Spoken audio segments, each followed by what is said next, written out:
उदयपुर गांव में लंबोदर नाम का एक छोटे कद वाला नाटा आदमी रहता है। वो गांव की जिस गली में निकलता, लोग उसे देखते और उसका मजाक बनाते।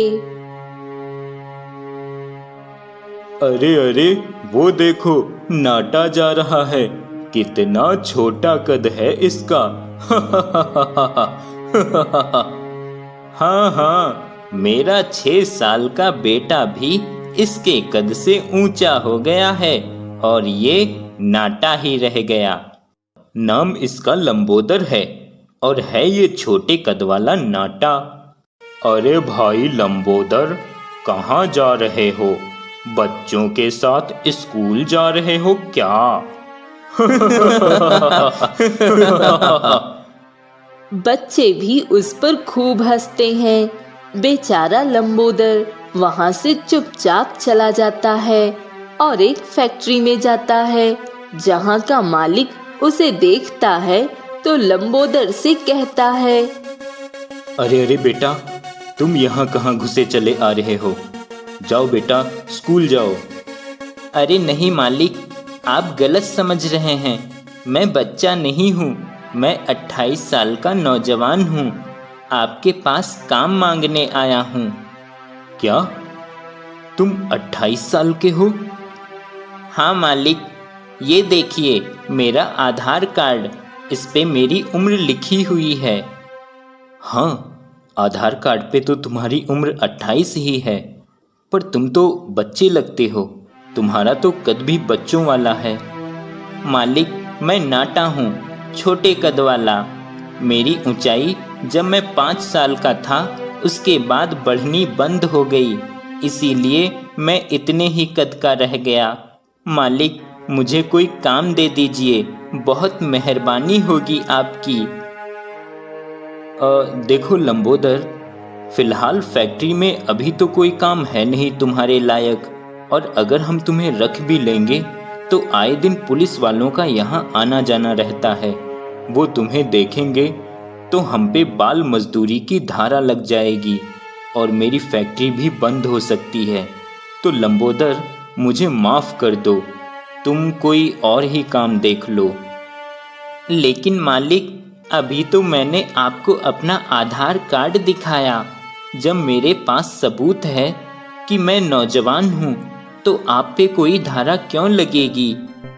लंबोदर, तुम समझ नहीं रहे हो। यहाँ के इंस्पेक्टर से मेरी थोड़ी अनबन हो गई थी। उससे मेरी बिल्कुल नहीं बनती। उसे मुझे फंसाने का कोई बहाना चाहिए। वो ये भी साबित कर सकता है कि मैंने तुम्हारा आधार कार्ड 28 की उम्र का जाली बनवाया है। इसीलिए मैं किसी भी तरह का कोई रिस्क नहीं लेना चाहता। मुझे माफ करो, अब तुम जा सकते हो यहाँ से।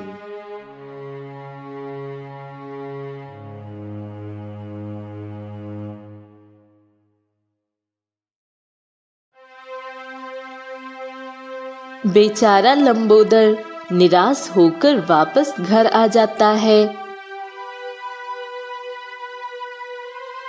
लो, आ गए लाट साहब, मिल गई नौकरी। क्या हुआ बेटा, नौकरी नहीं मिली क्या? नहीं माँ, नहीं मिली नौकरी। मैंने अपना आधार कार्ड भी दिखाया, पर मेरे छोटे कद की वजह से सब मुझे बच्चा समझते हैं। मुझे कोई नौकरी नहीं देना चाहता। जानता था, मैं पहले से ही जानता था कि इसे कोई नौकरी नहीं मिलेगी। भला इस नाटे को नौकरी देगा भी कौन? बस हमारी ही छाती पर बोझ बनकर बैठेगा ये। तू मेरे घर से निकल क्यों नहीं जाता? जा, कहीं जाकर डूब मर, नाटा कहीं का। ये आप क्या बोले जा रहे हैं? वो हमारा बेटा है। आप अपने ही बेटे से ऐसा कैसे कह सकते हैं? इसी बात का तो अफसोस है कि ये नाटा मेरा बेटा है, जो किसी काम का नहीं, बस एक बोझ है मुझ पर। और ऊपर से इसके कारण पूरा गांव, इसके साथ साथ मुझ पर भी हंसता है कि मैं एक नाटे का पिता हूं। ठीक है पिताजी, अगर आपको मेरी वजह से समाज में शर्मसार होना पड़ रहा है तो मैं ये घर और ये गांव छोड़कर कहीं दूर चला जाता हूँ, हमेशा हमेशा के लिए। नहीं, ये तो क्या कह रहा है लंबोदर? तू कहीं नहीं जाएगा मुझे छोड़कर। नहीं माँ, मैं नहीं चाहता मेरी वजह से पिताजी को तकलीफ हो। मुझे जाने दो माँ, क्या पता शायद यही मेरी किस्मत में लिखा हो। नहीं नहीं बेटा लंबोदर, रुक जा बेटा, मत जा। लंबोदर नहीं रुकता, वह चला जाता है। ये क्या किया आपने? अपने ही बेटे को घर से निकाल दिया। आप इतने पत्थर दिल कैसे हो सकते हैं? बेचारा मेरा लंबोदर कहाँ जाएगा, कैसे रहेगा? एक बात कान खोलकर सुन लीजिए, अगर मेरे बेटे को कुछ हो गया तो मैं भी नहीं रहूंगी। फिर रहना आप अकेले इस घर में अपने अहंकार के साथ। लंबोदर एक पेड़ के नीचे लेटा सो रहा था। तभी वहां से दो डाकू गुजरते हैं और वो लंबोदर को पेड़ के नीचे सोता हुआ देखते हैं। अरे, ये बच्चा किसका है? इस सुनसान जगह पर अकेले पेड़ के नीचे सो रहा है। सरदार, चलकर इससे ही पूछते हैं। दोनों डाकू लंबोदर के पास जाकर उससे पूछते हैं। अरे बच्चे, कौन हो तुम? यहाँ इस सुनसान जगह पे अकेले क्या कर रहे हो? तुम्हारे माता पिता कहाँ हैं? तभी लंबोदर उन डाकुओं को अपनी कहानी बताता है। अच्छा, तो तुम बच्चे नहीं हो, 28 साल के नौजवान हो और तुम्हारे पिता ने तुम्हारे छोटे कद की वजह से तुम्हें घर से निकाल दिया है। हाँ डाकू जी, और मेरे छोटे कद की वजह से सब मुझे बच्चा समझते हैं और मुझे कहीं कोई काम नहीं देता, इसीलिए मेरे पिताजी मुझे एक बोझ समझते हैं। तभी दूसरा डाकू कुछ सोचता है और अपने सरदार से कहता है। सरदार, मेरे दिमाग में एक विचार आ रहा है। मैं सोच रहा हूँ क्यों न हम इसे अपनी गैंग में शामिल कर लें। इसके छोटे कद की वजह से सब इसे बच्चा समझते हैं। इस बात का हम फायदा उठा सकते हैं और इसकी वजह से हमारा काम भी आसान हो जाएगा और पकड़े जाने का भी डर नहीं रहेगा। तुम सही कह रहे हो, पर क्या ये हमारे साथ काम करेगा? करना ही पड़ेगा सरदार। इसके पास कोई और चारा भी तो नहीं है, इसे कोई और काम देगा भी तो नहीं। लंबोदर, तुम हमारे साथ काम करोगे? मैं तुम्हें बहुत सारे पैसे दूंगा। आपका बहुत बहुत धन्यवाद डाकू जी, पर मैं किसी के घर चोरी नहीं कर सकता, किसी को लूट नहीं सकता। मुझे माफ कर दीजिए डाकू जी, मैं ये सब नहीं कर पाऊंगा। मैं एक अच्छा और ईमानदारी का काम करना चाहता हूँ। ठीक है लंबोदर, अगर ईमानदारी का काम मिल जाए तो अच्छी बात है, वरना ये रहा मेरा पता। जरूरत पड़े तो आ जाना, मेरे दरवाजे तुम्हारे लिए खुले रहेंगे। इतना कहकर दोनों डाकू वहां से चले जाते हैं। अगली सुबह लंबोदर कई जगह काम मांगने जाता है, पर उसे कोई काम नहीं देता। लंबोदर काफी निराश होता है। कहीं काम नहीं मिल रहा, अब कहाँ जाऊंगा मैं? कैसे अपना पेट भरूंगा? एक आखिरी कोशिश और करके देखता हूँ। अगर काम मिल गया तो ठीक, वरना मैं डाकू गब्बर सिंह की गैंग में शामिल हो जाऊंगा। लंबोदर एक गांव में जाता है, जहां उसे एक बड़ा घर दिखाई देता है। लंबोदर उस घर में जाता है और उस घर का मालिक सेठ धनीराम होता है, जो उस गांव का मुखिया होता है। अरे अरे, कौन हो बेटा? कहाँ घुसे चले आ रहे हो? सेठ जी, मेरा नाम लंबोदर है। मैं काम की तलाश में आया हूँ। मैं आपके घर का सारा काम कर दूंगा। झाड़ू, पोंछा, बर्तन और बाहर से सामान लाना, और मुझे खाना बनाना भी आता है। अरे वाह, इस छोटे से बच्चे को इतना सारा काम आता है। मुझे भी घर के कामों के लिए किसी की जरूरत है। जब से मेरा नौकर काम छोड़ के गया है, मैं बहुत परेशान हूँ। ए जी, इसे ही रख लीजिए ना काम पे। अरे भाग्यवान, थोड़ा सब्र रखो। मैंने तुमसे कहा था कि मैं घर के काम के लिए किसी को ढूंढ लूंगा, तो मुझे ढूंढने का थोड़ा समय तो दो। ऐसे किसी बच्चे को कैसे काम पे रख लूं? वो सब मैं कुछ नहीं जानती। मुझे जल्द से जल्द घर में काम के लिए एक नौकर चाहिए। आपको मेरी जरा सी भी चिंता नहीं है। इतना बड़ा घर है, इतना सारा काम होता है घर में। मैं अकेले सारा काम करते करते कितना परेशान हो जाती हूँ। आपको क्या, आप तो बैठे रहते हो अपनी पंचायत लिए। इतने दिनों से कह रही हूँ एक नौकर ढूंढ दो, न ढूंढ के देते हो, और जो आया है खुद से चलकर काम करने, उसे भी भगा रहे हो। अरे भाग्यवान, तुम तो एक बार शुरू हो जाती हो तो चुप होने का नाम ही नहीं लेती हो। ऐसे कैसे काम पे रख लूं? ये एक बच्चा है। अरे बच्चा है तो क्या हुआ? जब वो खुद कह रहा है कि उसे घर का सारा काम आता है और वो सारे काम कर लेगा, तो आपको उसे रखने में क्या तकलीफ है? सेठ जी, मेरी बात सुनिए। मैं बच्चा नहीं हूँ। मैं 28 साल का एक नौजवान हूँ। क्या तुम 28 साल के हो? पर तुम तो बच्चे दिखते हो। लेकिन किसी को यकीन कैसे होगा तुम बच्चे नहीं 28 साल के हो? बोलो।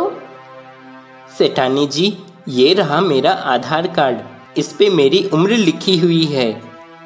देखा आपने, ये बच्चा नहीं है, बस नाटा है। अब तो रख लीजिए इसे काम पे। हाँ हाँ ठीक है, रख लेते हैं। पर हम तुम्हें क्या कहें, नाटा या लंबोदर? जैसा आपको ठीक लगे सेठ जी। देखो लंबोदर, काम तो करोगे, पर किसी प्रकार की हेरा फेरी अगर की तो तुम मुझे जानते नहीं हो। सेठ जी, मैं आपको शिकायत का कोई मौका नहीं दूंगा। तो ठीक है, जाओ अपनी सेठानी जी की काम में मदद करो। और भाग्यवान, लंबोदर को उसका नौकर कक्ष भी दिखा देना। लंबोदर, ये रहा तुम्हारा कमरा। पहले अपने कमरे की सफाई कर लो, फिर पूरे घर की सफाई कर लेना। अब लंबोदर घर के सारे काम करता और उसका गुजारा चलने लगा। एक दिन, लंबोदर, ए लंबोदर, जरा मेरे लिए एक गिलास पानी ले आना। लंबोदर पानी लेकर आता है। तभी गांव का एक व्यक्ति भी रोते हुए मुखिया के पास आता है। मुखिया जी, मुझ गरीब पे रहम कीजिए मालिक। मेरी जमीन मुझे वापस कर दीजिए। मेरा परिवार भूखा मर जाएगा। अरे ये रोना धोना बंद करो मेरे सामने मनोहर। मैं तुम्हें पहले ही इतनी मोहलत दे चुका हूँ। अब और कितनी मोहलत दूं? समय की एक सीमा होती है। मैं कुछ नहीं कर सकता। अब जाओ यहाँ से, मेरा समय खराब मत करो। बेचारा मनोहर निराश होकर चला जाता है। लंबोदर, पानी लेकर खड़े ही रहोगे या पिलाओगे भी? जी मालिक, ये लीजिए। मालिक, वो आदमी बेचारा कितना परेशान था। उसके पास उसका खेत नहीं रहेगा तो उसके परिवार का गुजारा कैसे होगा? आप उसे थोड़ा समय और दे देते। नौकर हो, नौकर की ही हैसियत से रहो लंबोदर। अब मैं एक नौकर की सलाह पे काम करूंगा। मुझे क्या करना है मुझे अच्छे से पता है। तुम अपना काम करो। कहाँ जा रहे हैं आप मालिक? गांव के लोगों से मिलने जा रहा हूँ, कुछ काम है मुझे। मालिक, कुछ ही देर में आपकी दवा का समय हो जाएगा, इसलिए मैं भी आपके साथ चलता हूँ। लंबोदर सेठ धनीराम के साथ ही गांव में जाता है और वह देखता है सेठ धनीराम अपने ही गांव के लोगों को डराता धमकाता है। कान खोल कर सुन लो तुम सब, सेठ धनीराम हूँ मैं, इस गांव का मुखिया। मैं जो कहूँगा तुम सबको करना होगा। अगर मेरे खिलाफ कोई गया तो वो मुझसे बच नहीं पाएगा। तुम सब की जमीनों के कागजात मेरे पास हैं। मालिक, हमारी जमीन पे आप क्या करने वाले हैं? जब मैं तुम सबको अपनी फैक्ट्री में काम पे रखा हुआ हूँ और हर महीने तनख्वाह भी देता हूँ, तो तुम्हें जमीन की चिंता क्यों है? जमीन का क्या करोगे? बोलो। और अगर जमीन ही चाहिए तो लाओ, मेरा कर्जा अभी वापस करो। बेचारे सभी गांव वाले चुप रह जाते हैं और कोई सेठ धनीराम से कुछ नहीं कह पाता। घर वापस आने के बाद लंबोदर अपने नौकर कक्ष में सोचता है, आखिर सेठ जी ने गांव वालों की जमीन अपने पास क्यों रख रखी है, और वो गांव वाले सेठ जी से ऐसा क्यों पूछ रहे थे कि सेठ जी गांव वालों की जमीन का क्या करेंगे? लंबोदर ये सब सोच ही रहा था कि मुखिया की पत्नी उसे आवाज देती है, लंबोदर, ए लंबोदर। जी मालकिन, आया। जी मालकिन, बताइए। ये पैसे और सामान की लिस्ट है, बाजार से ये सारा सामान ले आओ जल्दी। और हाँ सुनो, झोला लेके जाना और झोले में ही सारा सामान लेके आना। ऐसे पॉलीथीन दिखाते हुए मत लाना सामान, लोगों की नजर लग जाती है। ठीक है मालकिन, मैं झोला लेकर जाता हूँ। पिछली बार झोला लेकर जाना भूल गया था। लंबोदर झोला लेकर बाजार जाता है और सब्जियां और सारा सामान खरीदने के बाद वापस लौटते हुए मंदिर के पास लंबोदर की नजर डाकू गब्बर पे पड़ती है, जो गरीबों को खाना खिला रहा होता है। अरे, ये तो डाकू गब्बर सिंह है। ये यहाँ क्या कर रहा है? लंबोदर गब्बर सिंह के पास आता है। डाकू गब्बर सिंह, मुझे पहचाना? अरे लंबोदर, चुप रहो। इतनी जोर से मुझे डाकू गब्बर सिंह मत कहो। हमें यहाँ कोई नहीं जानता। ये मेरा गांव है। यहाँ सब मुझे दयाराम और इसे मायाराम के नाम से जानते हैं। तभी एक गरीब आदमी दयाराम के पास आता है। आपका बहुत बहुत धन्यवाद दयाराम जी। आप न होते तो मैं अपने बच्चे को कभी नहीं बचा पाता। अगर आज मेरा बेटा जीवित है तो सिर्फ आपकी वजह से दयाराम जी। आप धरती पर भगवान का रूप हो दयाराम जी। अरे नहीं भाई, ऐसा मत कहो। मैं बस एक मामूली इंसान हूँ और मुझे इंसान ही रहने दो। मैं कोई भगवान नहीं, मैं तो बस इंसानियत का फर्ज निभा रहा हूँ। और तुम चिंता मत करो, मैं जल्द से जल्द सेठ धनीराम के पास से तुम सब गांव वालों की जमीन के कागजात वापस लेकर ही रहूंगा। वह गरीब आदमी चला जाता है। लंबोदर को कुछ भी समझ नहीं आता। इतना क्या सोच रहे हो लंबोदर? मैंने जो अभी देखा, मैं आश्चर्य में हूँ। मुझे कुछ भी समझ नहीं आ रहा। आखिर तुम हो कौन? और तुम अभी किस सेठ धनीराम की बात कर रहे थे? मैं उसी सेठ धनीराम की बात कर रहा हूँ जिसके घर में तुम नौकरी करते हो लंबोदर। इस दुनिया में जो दिखता है वो सच होता नहीं, और जो सच होता है वो दिखता नहीं। जैसे तुम्हें लगता है कि तुम सेठ धनीराम के घर पे ईमानदारी का काम करते हो, पर सच ये है कि तुम एक असली डाकू के घर में काम करते हो जो अपने ही गांव के लोगों को लूटता है। लेकिन मैं आपकी बात कैसे मानूं दयाराम जी? माना मेरे सेठ जी थोड़े कड़क हैं, पर वो लोगों का भला करते हैं। उन्होंने गांव वालों को अपनी फैक्ट्री में काम दिया है। लंबोदर, तुम बहुत नादान हो, भोले हो। तुम्हें क्या लगता है सेठ धनीराम ने तुम्हारे अच्छेपन की वजह से तुम्हें अपने घर पे काम पे रखा है? और तुम्हारा सेठ बहुत दयावान और बहुत अच्छा है। सेठ धनीराम ने तुम्हारे भोलेपन का फायदा उठाया है।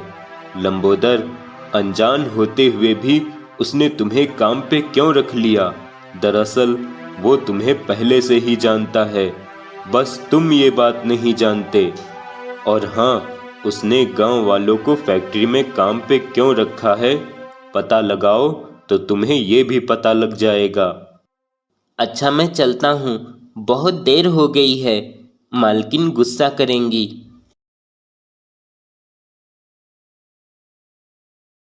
लंबोदर सामान लेकर घर आ जाता है। तभी मालकिन गुस्से में, कहाँ मर गया था लंबोदर के बच्चे? यहाँ सब मेहमान बैठे हैं, मैं कब से तेरा इंतजार कर रही हूँ। सामान लेने किसी दूसरी दुनिया में चला गया था क्या बेवकूफ? मालकिन, वो मैं। अब ये बकरी की तरह मैं करना छोड़ और जल्दी से किचन में जाकर मेहमानों के लिए नाश्ता बना। इतनी देर से मेहमान बैठे हैं, मेहमानों से मेरी बेइज्जती कराएगा ये, नाटा कहीं का। लंबोदर बेचारा डांट खाने के बाद नाश्ता बनाने किचन में जाता है और मेहमानों के लिए नाश्ता बनाकर मेहमान कक्ष की ओर लाता है। तभी वो देखता है,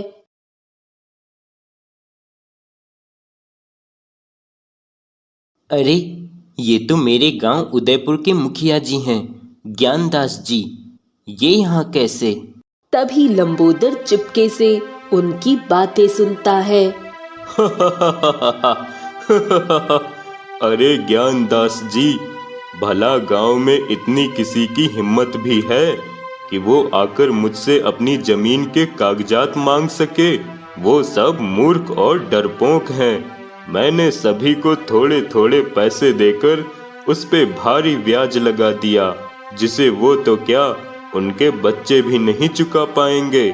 और मैंने उनकी जमीनों को हड़प लिया और अब उस जमीन पे भी मैं एक और बड़ी शराब की फैक्ट्री डालूंगा और ये सब मेरी इन फैक्ट्रियों में कम पैसों में मजदूरी ही करेंगे और मुझे खूब ढेर सारा मुनाफा होगा। ये सब बातें सुनकर लंबोदर चौंक जाता है।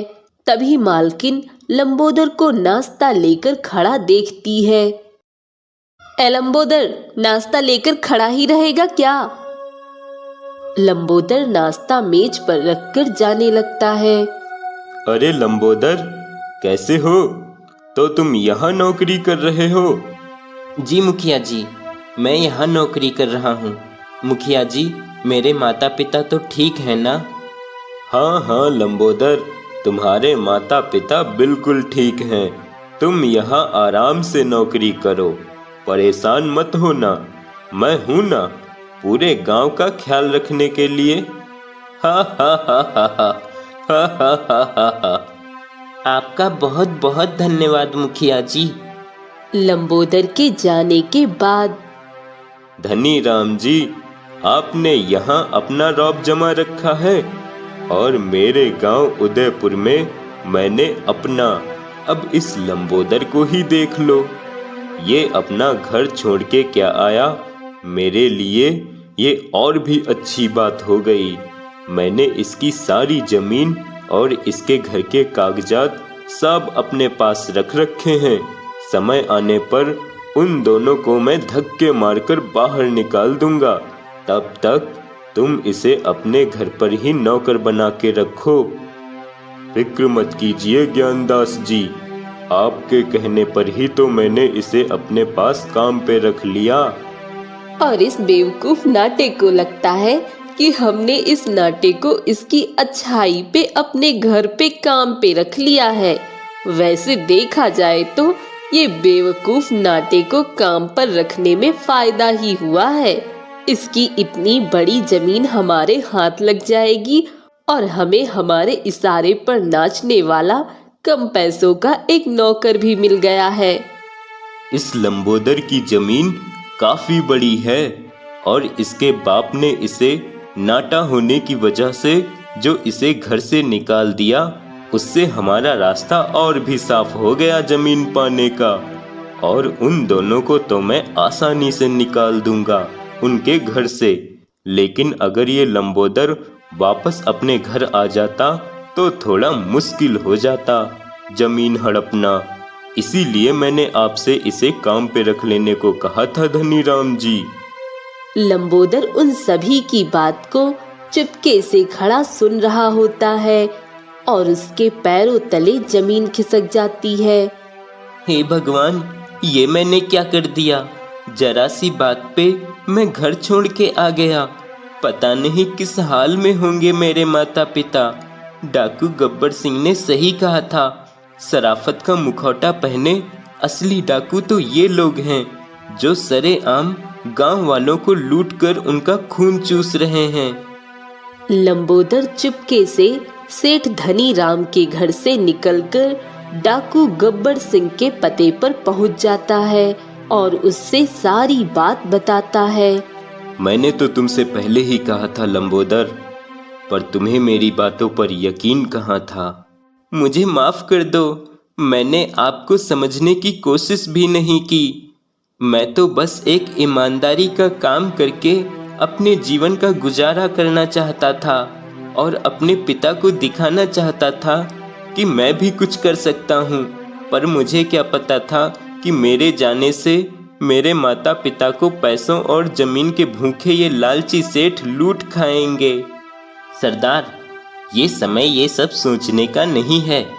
अब इन लालची सेठों को सबक सिखाना ही होगा, वरना ये दोनों लालची सेठ इन दोनों गांव के सभी लोगों को बर्बाद कर देंगे। हाँ मयाराम, तुम बिल्कुल सही कह रहे हो। अगर हमें इन दोनों सेठ के पास से सभी गांव के लोगों की जमीन के कागजात मिल जाएं, फिर ये दोनों सेठ कुछ भी नहीं कर पाएंगे। मुझे पता है, इन दोनों सेठों के घर की सारी जानकारी है मुझे, क्योंकि सेठ धनीराम के घर पे तो मैंने नौकरी की है। मुझे उसके घर का कोना कोना पता है। और दूसरा सेठ ज्ञानदास जो मेरे ही गांव का है, उसके घर पे भी मैं कई बार पिताजी के साथ काम से जा चुका हूँ। मुझे अच्छी तरह पता है इन लोगों ने गांव वालों के जमीन के कागजात कहाँ छुपा रखे हैं। तब तो ये काम तुम्हें ही करना होगा लंबोदर। लेकिन अगर मैं वेश बदल कर भी जाऊंगा तो भी मेरे छोटे कद की वजह से सब मुझे पहचान लेंगे। इसका उपाय है मेरे पास। इसके बाद उसी रात सेठ धनीराम के घर में पूरे कपड़े से ढका हुआ एक लंबा डाकू घुसता है और कागजात चुराकर जाने लगता है। तभी सेठ धनीराम की पत्नी उसे देख लेती है। आ भूत! तभी सेठानी की आवाज सुनकर सेठ धनीराम भी आ जाता है और उसे कागजात लेकर जाते हुए देख लेता है। अरे ये क्या? ये कौन है जिसकी टांगे इतनी लंबी हैं? इसके पास तो बंदूक भी है। इसका मतलब ये कोई लंबी टांगों वाला डाकू है। मैं लुट गया, बर्बाद हो गया। गांव वालों की जमीन के सारे कागजात ले गया ये डाकू। अगले दिन सुबह सेठ धनीराम सारी बात सेठ ज्ञानदास को बताता है। लंबी टांगों वाला डाकू? ऐसा कौन नया डाकू आ गया है? डाकू गब्बर सिंह को तो हम सब जानते हैं, पर ये लंबी टांगों वाला नया डाकू कौन आ गया? ज्ञानदास जी, वो मेरे घर से गांव वालों की जमीन के कागजात चुरा कर गया है। कहीं ऐसा तो नहीं वो आपके घर पे भी जाकर आपके पास जो कागजात रखे हैं उन्हें भी आज रात चोरी करने आए। अगर ऐसा है तो हम उस लंबी टांगों वाले डाकू को छोड़ेंगे नहीं धनी राम जी। मैं सारे गांव वालों को बुलवा लेता हूँ। मेरे सारे गांव वाले मेरी बात मानते हैं। सब मिलकर मार मार कर उस डाकू का भर्ता बना देंगे। अरे सुनती हो लंबोदर की माँ, आज रात सभी लोग हमारे गांव के मुखिया ज्ञानदास जी के घर लाठी लेकर इकट्ठा हो रहे हैं। क्यों, क्या हुआ है जी? सुना है कोई लंबी टांगों वाला डाकू आ सकता है डाका डालने, क्योंकि पास के गांव मुखिया धनी राम जी के घर पे उस लंबी टांगों वाले डाकू ने चोरी की है। ए जी, मैं भी आपके साथ चलती हूँ। यहाँ मैं अकेली रहूंगी, मुझे तो डर लग रहा है। सभी गांव वाले लाठी लेकर ज्ञानदास के घर में छुपे होते हैं। तभी लंबी टांगों वाला डाकू चुपके से ज्ञानदास के घर आकर कागजात चुराकर जाने लगता है कि सभी गांव वाले और दोनों सेठ लाठी लेकर उसके सामने खड़े हो जाते हैं। तुझे क्या लगा था डाकू, तू मेरे घर से इतनी आसानी से चोरी करके जा सकेगा? मारो इसे सब मिलकर। जैसे ही गांव वाले उसे मारने चलते हैं, डाकू अपने ऊपर से कपड़ा हटा देता है और सभी देखकर चौंक जाते हैं कि लंबी टांगों वाला डाकू कोई और नहीं बल्कि उसी गांव का नाटा लंबोदर होता है। अरे ये तो नाटा लंबोदर है, इसने चोरी करना शुरू कर दिया। लंबोदर तुम्हारी टांगे इतनी लंबी कैसे हो गईं? इसका मतलब तुमने ही मेरे घर पे भी चोरी की है। नमक हराम, मैंने तुझे अपने ही घर पे नौकरी दी और तूने हमारे ही घरों पर डाका डाल दिया। बंसीलाल, ये सिखाया है तुमने अपने बेटे को? क्या अमीर लोगों के घरों में डाका डालने के लिए तुमने इसे अपने घर से बाहर कर दिया था, या तुम भी इसमें मिले हुए हो? इस नाटे को तो हम सब शरीफ समझते थे, पर ये तो एक डाकू निकला। मारो इसे सब। तभी एक आवाज आती है, रुक जाओ, कोई उसे नहीं मारेगा। सभी देखते हैं सामने दो पुलिस वाले और साथ दयाराम और मयाराम भी होते हैं। इंस्पेक्टर साहब, अच्छा हुआ आप सही समय पर आ गए। ये देखिए, ये डाकू मेरे घर में डाका डालने आया था। गिरफ्तार कर लीजिए इसे। गिरफ्तारी तो होगी, लेकिन असली डाकुओं की। मुझे सबूत मिल गए हैं। मुझे सब पता है कौन शरीफ है और कौन असली डाकू। ज्ञानदास जी। क्या मतलब है आपका इंस्पेक्टर साहब? ओह धनी राम जी, आप भी यहीं पर हैं। अच्छा हुआ, मेरे साथ खड़े इन दोनों को जानते हैं आप? हाँ हाँ, जानता हूँ। ये मेरे गांव के दयाराम और मयाराम हैं। और यही डाकू गब्बर सिंह भी है। क्या ये डाकू गब्बर सिंह है? हाँ धनी राम जी, पर इसने आज तक कभी किसी गरीब को नहीं लूटा, बल्कि गरीबों का भला किया है। इन दोनों ने लंबोदर के साथ मिलकर तुम दोनों सेठों के खिलाफ काफी सबूत इकट्ठे किए हैं। वो सारे सबूत मेरे पास हैं। लंबोदर ने ये डाका मेरी निगरानी में ही डाला है, गांव वालों की जमीन के कागजात इकट्ठे करने के लिए। पुलिस धनी राम, उसकी पत्नी और ज्ञानदास को गिरफ्तार कर लेती है। लंबोदर, ये सारे जमीन के कागजात सभी गांव वालों को बांट दो। इस तरह सभी को उनकी जमीन वापस मिल जाती है। भाई लंबोदर, अगर तुम न होते तो हमें तो पता ही नहीं चलता कि हमारी जमीन हमारे पास है ही नहीं। इसका मतलब उस दिन इस मुखिया ने हम सबसे हमारी जमीन के कागजात पे अंगूठे लगवाए थे। हमें माफ कर दो लंबोदर, हमने तुम्हें हमेशा नाटा कहकर तुम्हारा मजाक उड़ाया और तुमने हमारे लिए इतना कुछ किया, पर तुम अचानक इतने लंबे कैसे हो गए? तभी लंबोदर अपनी नकली टांगे अलग कर देता है जिसे देख सभी हंसने लगते हैं। आज से हम सभी गांव वाले लंबोदर भैया को अपने गांव का नया मुखिया चुनते हैं। सभी गांव वाले लंबोदर को मुखिया चुन लेते हैं और लंबोदर का पिता बंसीलाल भी लंबोदर से बहुत खुश होता है। चल बेटा, अपने घर चल।